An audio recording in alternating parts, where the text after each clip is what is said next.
రామ్ గోపాల్ కూడా మనం అంత చూసినాం. వీళ్ళు సినిమాలు తీస్తే తప్పులా? వీళ్ళు ఏం సినిమా తీసినప్పుడు వివేకం అని వీళ్ళు సినిమా తీస్తే తప్పులా? వీళ్ళు ఏం చేసినా వీళ్ళు ఐటీడీపీ ద్వారా ఇష్టం వచ్చినట్టుగా వీళ్ళని రన్ చేసినా నష్టంలా, తప్పులా? వీళ్ళు ఎవరి మీద ఏ రకమైన మాట్లాడినా తప్పులా? రామ్ గోపాల్ వర్మ చేసిన సినిమాకు సెన్సార్ బోర్డు అప్రూవల్ ఉంది. సెన్సార్ బోర్డుకు పోయింది, సెన్సార్ బోర్డు అప్రూవల్ వచ్చింది. అప్రూవల్ వచ్చినాకనే ఆయన రిలీజ్ చేసినాడు. సో మళ్ళీ ఆయన సెన్సార్ బోర్డు అప్రూవల్ వచ్చిన తర్వాత నువ్వు రిలీజ్ చేసిన సినిమాకులో ఆయన సినిమా తీయడం తప్పు అన్నట్టుగా ఆయన మీద కేసులు పెడితే, ఆయన పిలిపించే కార్యక్రమం చేస్తూ ఉంటే, ఆయనను అరెస్ట్ చేయాలని ప్రయత్నం చేస్తూ ఉంటే ఇల్లీగల్ డిటెన్షన్ కాదా ఇది? సెన్సార్ బోర్డులు ఎందుకు ఉన్నాయి? సెన్సార్ బోర్డు అప్రూవల్ వచ్చిన తర్వాత నువ్వు చేస్తూ ఉండేది ఏంది? మళ్ళీ ఫిలిం ప్రమోషన్ అంటావు. నీకు నచ్చిన వాళ్ళని మాత్రం ప్రమోట్ చేస్తే ఫిలిం ప్రమోషన్, మిగతా వాడు ఎవడైనా కానీ నీకు వ్యతిరేకంగా సినిమా తీసినా ఏమాత్రం వ్యతిరేకత ఉన్నా కేసులు పెట్టడం, అరెస్టులు చేయాలని ప్రయత్నం చేయడం, ఇది రాష్ట్రంలో జరుగుతూ ఉన్న పరిస్థితి. మా చంద్ర ఆయనే ఉన్నాడు, మా చంద్ర మీద కూడా ఎమ్మెల్యే చంద్ర మీద కూడా ఇల్లీగల్ కేసులు, సోషల్ మీడియా. నీ మీద కేసు ఏం చంద్ర? రాష్ట్రంలో ప్యాకాట జరుగుతూ ఉందని చెప్పి ఆయన నియోజకవర్గం ఉదాహరణగా చూపిస్తూ, ఆయన నియోజకవర్గంలో ఉన్న ప్యాకాట క్లబ్బులు ఇక్కడ జరుగుతూ ఉన్నాయని చెప్పి ఆయన పోస్టు పెట్టినందుకు ఆయన మీద కేసు.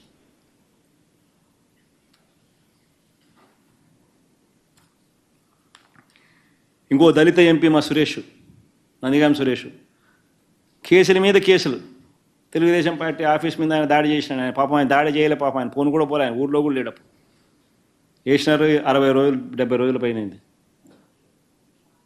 ఒక కేసుతో కాదు, ఒక కేసు నుంచి ఒక కేసులో బయటకు వస్తా, ఒక కేసులో ఒక కేసు పెట్టక తలికే మళ్ళీ ఇంకొక కేసు, ఒక కేసు తర్వాత ఇంకొక కేసు, అన్ని ఇట్లాంటి దిక్కుమాలిన కేసులే. ఒక దళితుడు, ఒక ఎంపీ 70 రోజులుగా జైల్లో ఉన్నాడు.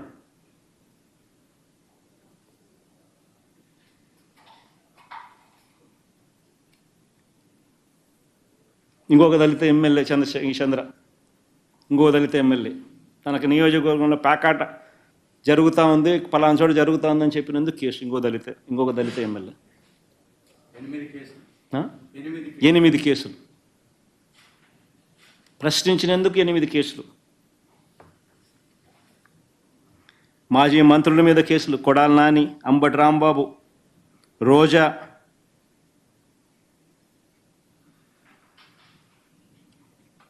నిజంగా అసలు రాష్ట్రంలో ఈ మాదిరిగా ఒక తప్పుడు సాంప్రదాయానికి నాంది పలుకుతా ఉన్నాడు చంద్రబాబు నాయుడు. ఒకవైపున కేసులు, ఒకవైపున ఎవడైనా మాట్లాడితే అన్యాయంగా వాళ్ళ మీద దూషించడం, మరోవైపున దుష్ప్రచారాలు. వీళ్ళే దగ్గరుండి చంద్రబాబు నాయుడు స్వయాన టాపిక్ డైవర్షన్ చేయడంలో ఎంత స్పెషలిస్టు, తప్పుడు ప్రచారాలు చేయడంలో ఎంత స్పెషలిస్టు, అబద్ధాలు చెప్పడంలో ఎంత స్పెషలిస్టు, మోసాలు చేయడంలో ఎంత స్పెషలిస్టు చంద్రబాబు నాయుడు గురించి మనం అందరికీ తెలుసు. క్యారెక్టర్ అసాసినేట్, ప్రత్యర్థిని అటువైపున ఉన్న వ్యక్తి క్యారెక్టర్ అసాసినేట్ చేయడంలో ఏ రకమైన ప్రసిద్ధి చెందినాడో చంద్రబాబు నాయుడు గురించి మనం అందరం చూసినాం.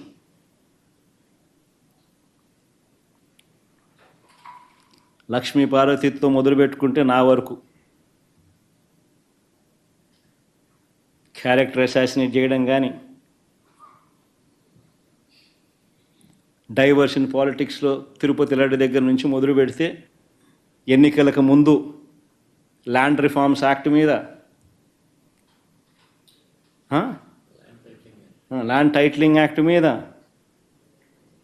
ఎలక్ట్రిసిటీ మీద, కరెంటు మీద, రోడ్ల మీద, తిరుపతి లడ్ల మీద, అప్పుల మీద, రాష్ట్ర ప్రగతి మీద, ఇండస్ట్రీస్ మీద,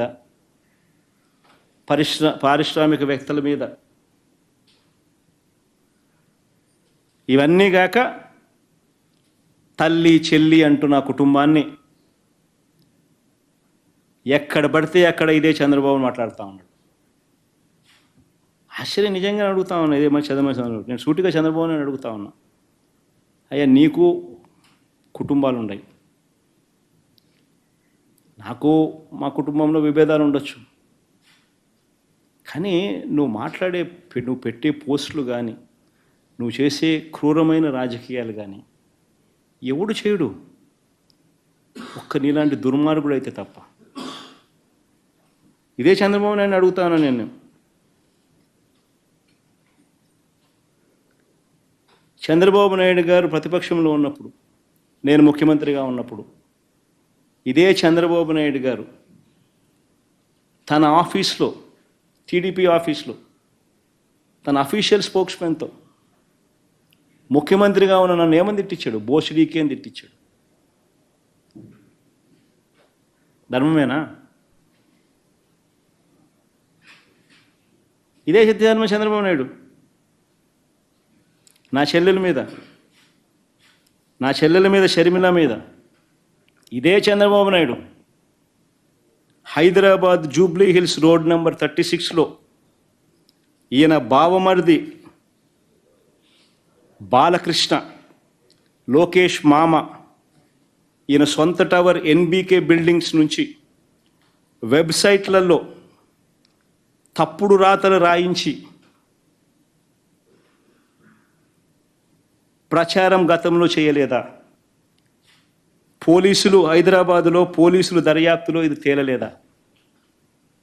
ఇంతెందుకు ఇదే షర్మిలమ్మని అప్పుడే చంద్రబాబు నాయుడు గారి నైజం గురించి, చంద్రబాబు నాయుడు గారు చేస్తూ ఉన్న ఇటువంటి తప్పుడు ప్రచారం గురించి ఏమనిందో ఒకసారి అది కూడా విందాం. ఒకసారి అది కూడా పెట్టుమా, ఒకసారి చూద్దాం. ఒకసారి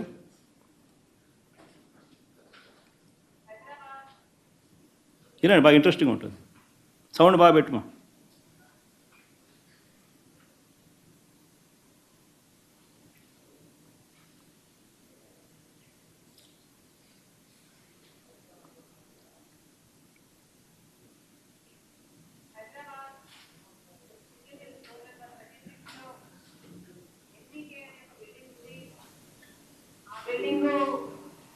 నందమూరి బాలకృష్ణ గారి ఆ బిల్డింగ్ నుంచే నాపై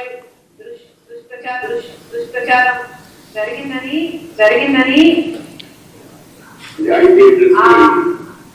ఐపీ అడ్రస్లను బట్టి పోలీసులు చెప్తున్నారు.